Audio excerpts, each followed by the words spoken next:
daw dyan, yung mga roamer dyan na nagda-damage. Hindi lang damage, posible din pang start ng clash. Ito pang roamer lang to papakita ko sa inyo. Kasi pwede nyong gamitin yung mga active item, pero isang active item ng roam at isang active ng any item na nakalagay. Yung mga damage, pang tank, pang DPS, tsaka yung ito sa mage. Yung ganito. Saan yun? Yan.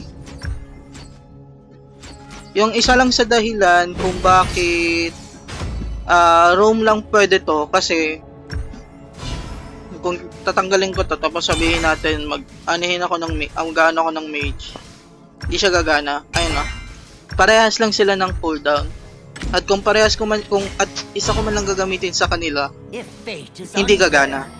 So in short, etong dalawang kaya dalawa ang active item na nakalagay sa button ng HUD. Ang dahilan pala niya is para sa mga roamer.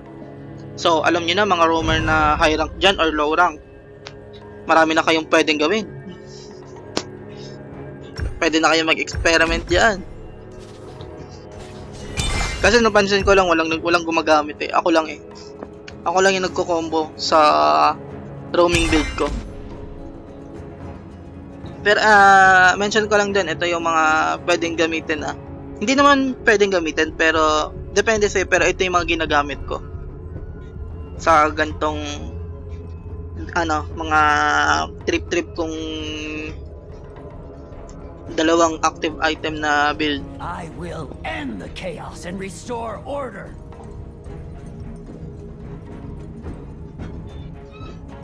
Bye-bye.